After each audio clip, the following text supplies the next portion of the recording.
Good morning. नमस्कार बच्चों।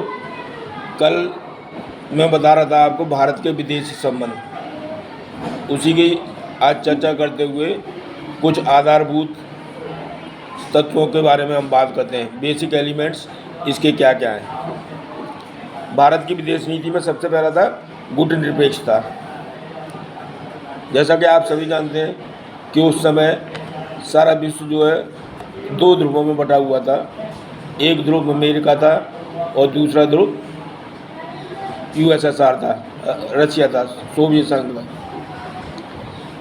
तो विश्व के सारे देश किसी न किसी गुट में शामिल हो रहे थे, लेकिन भारत ने स्पष्ट रूप से मना कर दिया कि वो किसी भी गुट में शामिल नहीं होगा। उसकी गुटनिरपेक्षता की नीति थी कि वो निरपेक्ष रहेगा और दोनों ही गुट से उसके बराबर के संबंध रहेंगे। उसमें कोई भी किसी भी गुट में शामिल होने का मतलब है कि उस गुट के नियमों को फिर उसे मानना पड़ता है। दूसरा था विश्व शांति और सुरक्षा की नीति। भारत की विदेश नीति का आधारभूत सिद्धांत था विश्व शांति और सुरक्षा बनाए रखना। भारत अंतर्राष्ट्रीय विवादों को शांतिपूर्ण ढंग से निपटाने के पक्ष में है। भारत ने हमेशा ही विश्व शांति की स्थापना की और सुरक्षा की नीति अपनाई है। भारत का सिद्धांत हमेशा वसुधैव कुटुम्बकम का रहा है, अर्थात सारा विश्व एक परिवार। इस तथ्य पर भारत हमेशा चलता रहा है।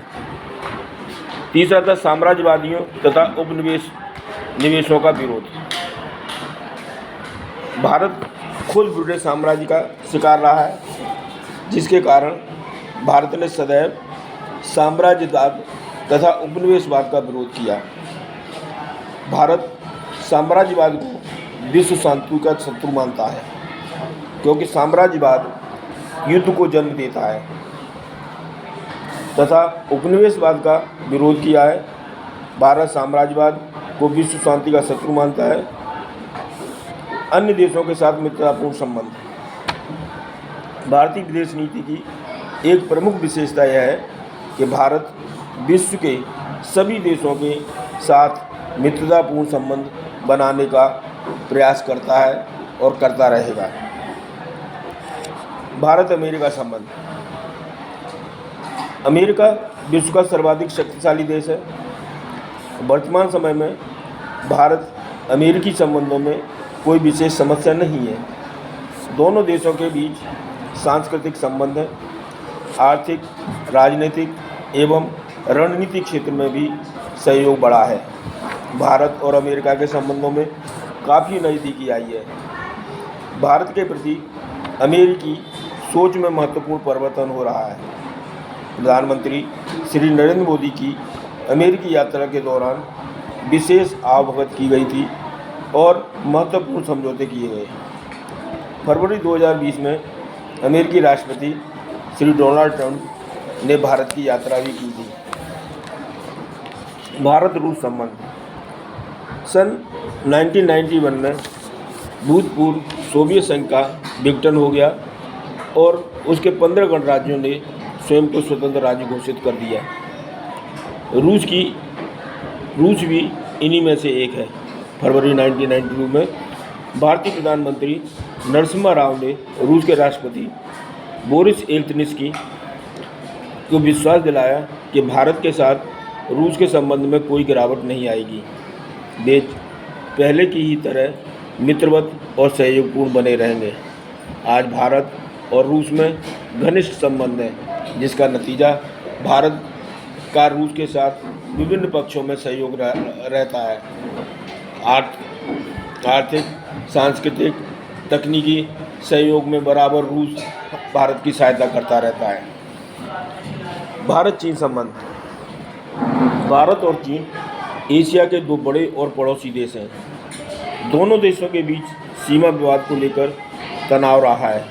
इसी विवाद के चलते 1962 में दोनों के बीच एक युद्ध भी हो चुका है। दोनों देशों के बीच तिब्बत तक संवेदनशील विषय है। तिब्बत भारत की उत्तरी सीमा पर स्थित है। पहले यह एक स्वतंत्र राज्य हुआ करता था। 18वीं शताब्दी में तिब्बत को चीन का एक भाग मान लिया गया। 1950 में चीन ने तिब्बत में व्यापक पैमाने पर घुसपैठ की, जिसका भारत ने विरोध किया। 1959 में तिब्बत की राजधानी में अचानक सैनिक गतिविधियां बढ़ गईं तथा 1962 में चीन ने भारत पर आक्रमण कर दिया। वर्तमान समय में भी दोनों देशों के संबंध बहुत अच्छे नहीं हैं। भारत इजराइल संबंध। 21वीं सदी में इजराइल एक महत्वपूर्ण शक्ति के रूप में उभर रहा है। इजराइल विज्ञान एवं तकनीकी, रक्षा, गुप्तचर विभाग तथा अपनी आर्थिक व्यवस्था के दम पर विश्व को प्रभावित कर रहा है। भारत के साथ इजराइल के संबंध बहुत अच्छे बने हुए हैं। सन 2017 में माननीय प्रधानमंत्री श्री नरेंद्र मोदी ने इजराइल की यात्रा की। मई 2019 में इजरायली प्रधानमंत्री श्री बेंजामिन नेतन्याहू ने भी भारत की यात्रा की। भारत पाकिस्तान संबंध। भारत और पाकिस्तान के संबंध शुरू से ही अच्छे नहीं रहे हैं। पाकिस्तान ने भारत पर 1947, 1965 एवं 1971 में आक्रमण किए, जिसमें उसको हार का सामना करना पड़ा। सन 1966 में ताशकंद समझौते एवं 1972 में शिमला समझौते द्वारा दोनों देशों ने शांति स्थापित करने का प्रयास किया, परंतु पाकिस्तान के अड़ियल व्यवहार के कारण हमारे संबंध सामान्य नहीं हो पाए हैं। फरवरी 1999 में भारतीय प्रधानमंत्री श्री अटल बिहारी वाजपेयी पाकिस्तान यात्रा पर गए तथा लाहौर घोषणा पत्र पर हस्ताक्षर किए, परंतु पाकिस्तान ने मई 1999 में कारगिल में घुसपैठ कराकर तथा सन 2019 में पुलवामा आतंकी हमला कराकर वह साबित कर दिया कि वह भारत के अच्छे संबंध नहीं चाहता है। वर्तमान समय में भी दोनों देशों के संबंध अच्छे नहीं हैं। भारत बांग्लादेश संबंध। भारत और बांग्लादेश के संबंध अधिकांशतः अच्छे रहे हैं। सन 1971 में बांग्लादेश के एक नए राज्य के रूप में अस्तित्व में आने में भारत ने सर्वाधिक महत्वपूर्ण भूमिका निभाई। 19 मई 1972 को भारत और बांग्लादेश के बीच 25 वर्षीय मित्रता व सहयोग की संधि हुई। चकमा शरणार्थियों तथा 3 बीघा गलियारे के कारण दोनों देशों में मतभेद रहे हैं। 26 जून 1972 को भारत ने 3 बीघे गलियारे को बांग्लादेश को पट्टे पर दे दिया। 12 दिसंबर 1996 को भारत बांग्लादेश में फरक्का गंगा जल बंटवारे पर समझौता हुआ। वर्तमान समय में भी दोनों देशों के बीच संबंध अच्छे बने हुए हैं, लेकिन फिलहाल संबंधों में थोड़ा तनाव आया है। क्योंकि जब से वहाँ पर तख्ता पलट हुआ है और बांग्लादेश के पूर्व प्रधानमंत्री को भारत ने शरण दी है, तब से भारत और बांग्लादेश के संबंधों में तनाव है और वहाँ पर रहने वाले हिंदुओं को निशाना बनाया जा रहा है और उन्हें ज़बरदस्ती मुस्लिम बनाने की कोशिश की जा रही है और हिंदू मंदिरों को वहाँ तोड़ा जा रहा है। उस तनाव को वैसे तो कम करने का प्रयास कर रही है वहाँ की सरकार, लेकिन अभी तक वो तनाव कम नहीं हो पा रहा है। भारत नेपाल संबंध। नेपाल भारत और चीन के बीच तिब्बत क्षेत्र में स्थित है और चारों ओर से पहाड़ों से घिरा हुआ है। भारत और नेपाल धर्म, संस्कृति और भौगोलिक दृष्टि से एक दूसरे के जितने निकट हैं, उतने विश्व के शायद ही कोई अन्य देश हो। नेपाल की अर्थव्यवस्था बहुत हद तक भारत पर निर्भर करती है। दोनों देशों के बीच खुली सीमा है, आवागमन पर कोई रोक नहीं है। सन 1950 से 1960 तक दोनों देशों के संबंध बहुत मित्रतापूर्ण रहे हैं। कश्मीर के प्रश्न पर नेपाल ने भारत का समर्थन किया तथा उसे भारत का अभिन्न अंग बताया। भारत ने आर्थिक क्षेत्र से नेपाल की बहुत सहायता की है। भारत श्रीलंका संबंध। भारत और श्रीलंका के संबंध लगभग 2000 वर्षों से अधिक पुराने हैं। भारत पर ब्रिटिश शासन स्थापित होने पर श्रीलंका भी इंग्लैंड के अधीन आ गया। दोनों में ब्रिटिश शासन के विरुद्ध राष्ट्रीय आंदोलन चले 1947 में भारत के स्वतंत्र होने पर अंग्रेज अधिक समय तक श्रीलंका पर शासन न कर सके और 1948 में श्रीलंका भी स्वतंत्र हुआ। दोनों देशों में लोकतंत्र की स्थापना की गई और 1948 में गुटनिरपेक्षता की नीति का अनुसरण श्रीलंका ने भी किया। वर्तमान समय में भी दोनों देशों के संबंध मधुर हैं। भारत म्यांमार संबंध। भारत और म्यांमार दोनों पड़ोसी देश हैं। म्यांमार भारत के पूर्वी दिशा में स्थित है। भारत म्यांमार के संबंध अत्यंत प्राचीन एवं घनिष्ठ हैं। आधुनिक काल में सन 1937 तक म्यांमार, जो कि तब बर्मा के नाम से जाना जाता था, भारत का ही भाग था। बर्मा के अधिकांश लोग बौद्ध हैं और इस कारण भी भारत का सांस्कृतिक संबंध गहरा है। पड़ोसी देश होने के कारण भारत के लिए म्यांमार का आर्थिक, राजनीतिक तथा रणनीतिक महत्व भी है। भारत की परमाणु नीति। भारत परमाणु शक्ति का प्रयोग विनाशकारी उद्देश्यों के लिए करने के विरुद्ध है। 1974 में भारत ने एक परमाणु धमाका किया था, परंतु इसके साथ ही भारत ने यह घोषणा भी कर दी थी कि भारत का परमाणु धमाका सैनिक लक्ष्यों के लिए नहीं बल्कि शांतिमय उद्देश्यों के लिए है। भारत ने परमाणु अप्रसार संधि पर CTBT पर के ऊपर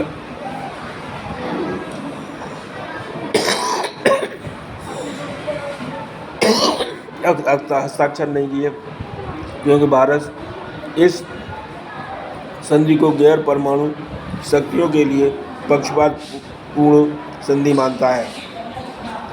यद्यपि भारत ने परमाणु बम न बनाने की घोषणा की थी, फिर भी अपने पड़ोसी देशों द्वारा एकत्र की जाने वाली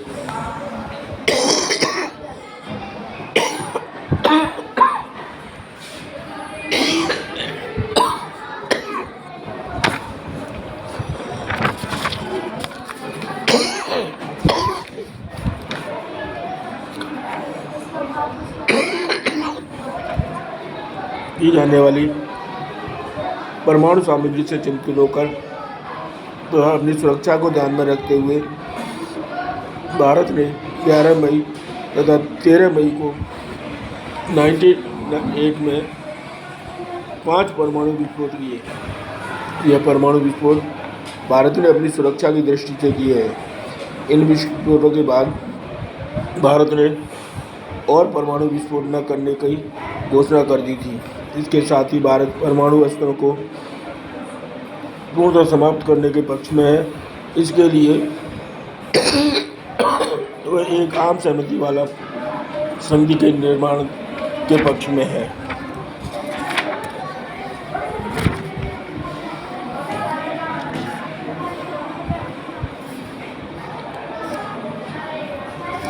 शिमला समझौते पर एक टिप्पणी लिखी है। दिसंबर 1971 में भारत ने पाकिस्तान को युद्ध में ऐतिहासिक मात दी। इस युद्ध के पश्चात 3 जुलाई 1972 को भारत पाकिस्तान ने शिमला में एक समझौते पर हस्ताक्षर किए, जिसे शिमला समझौता कहा जाता है। इस समझौते की प्रमुख शर्तें इस प्रकार हैं। दोनों देश अपने पारस्परिक झगड़ों को द्विपक्षीय बातचीत और मान्य शांतिपूर्ण ढंगों से हल करने के लिए दृढ़ संकल्प हैं। दोनों राष्ट्र एक दूसरे की राष्ट्रीय एकता, क्षेत्रीय अखंडता, राजनीतिक स्वतंत्रता और सार्वभौम समानता का सम्मान करेंगे।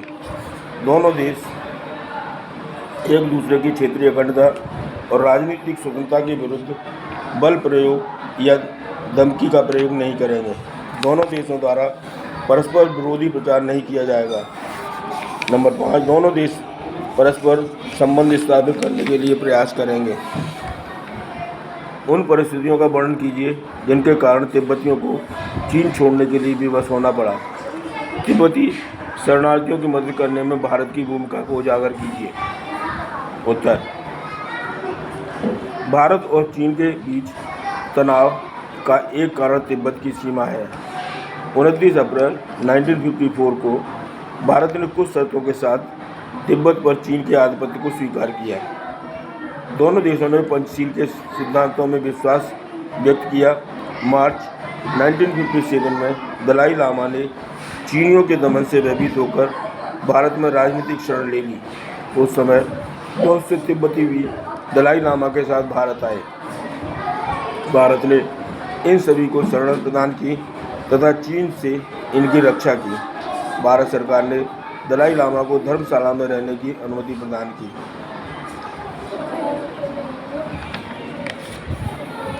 भारत और नेपाल संबंधों की व्याख्या कीजिए।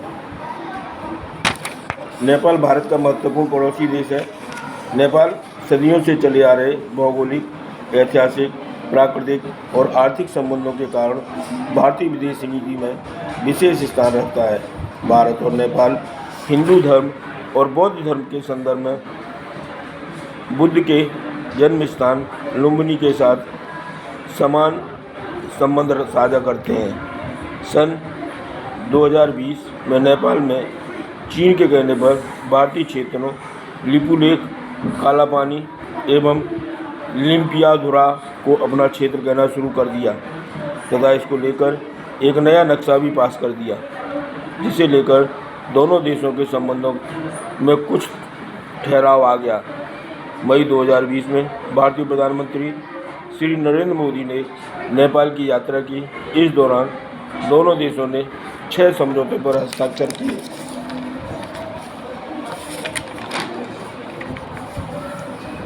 रूस भारत मित्रता के लिए जिम्मेदार मुख्य कारण लिखिए।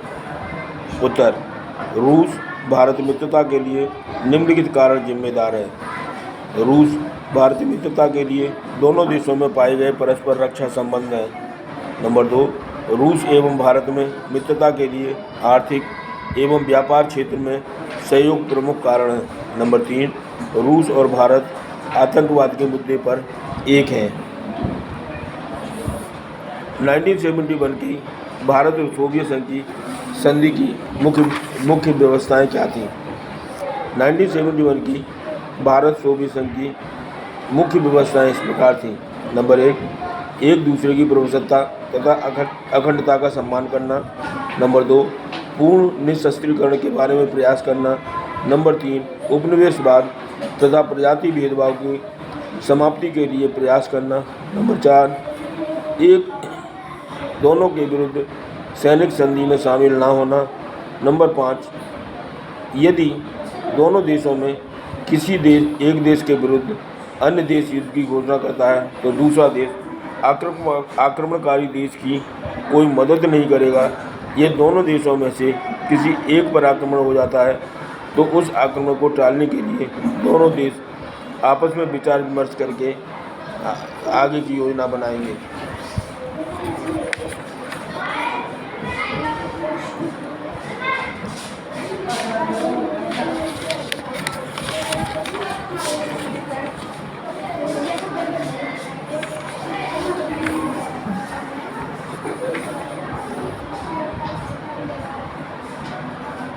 शिमला समझौते पर एक संक्षिप्त नोट लिखिए। उत्तर: दिसंबर 1971 में भारत ने पाकिस्तान को युद्ध में ऐतिहासिक मात दी। इस युद्ध के पश्चात 3 मई 1972 को भारत पाकिस्तान ने शिमला में एक समझौते पर हस्ताक्षर किए, जिसे शिमला समझौता कहा जाता है। इस समझौते की मुख्य शर्तें इस प्रकार हैं। दोनों राष्ट्र अपने पारस्परिक झगड़ों को द्विपक्षीय बातचीत और मान्य शांतिपूर्ण ढंगों से हल करने के लिए दृढ़ संकल्प में। दोनों राष्ट्र एक दूसरे की राष्ट्रीय एकता, क्षेत्रीय अखंडता, राजनीतिक स्वतंत्रता और सार्वभौम समानता का सम्मान करेंगे। दोनों राष्ट्र एक दूसरे की क्षेत्रीय अखंडता और राजनीतिक स्वतंत्रता के विरुद्ध बल प्रयोग या धमकी का प्रयोग नहीं करेंगे। दोनों देशों द्वारा परस्पर विरोधी प्रचार नहीं किया जाएगा। दोनों देश परस्पर संबंध स्थापित करने के लिए प्रयत्नशील रहेंगे।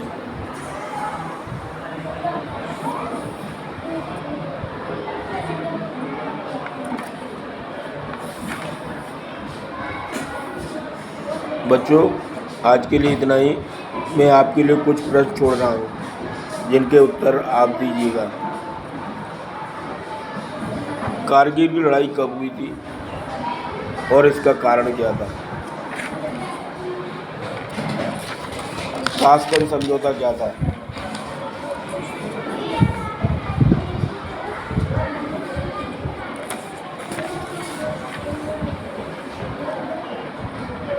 भारत और सोवियत संघ के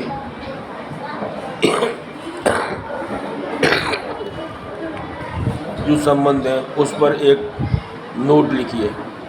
धन्यवाद।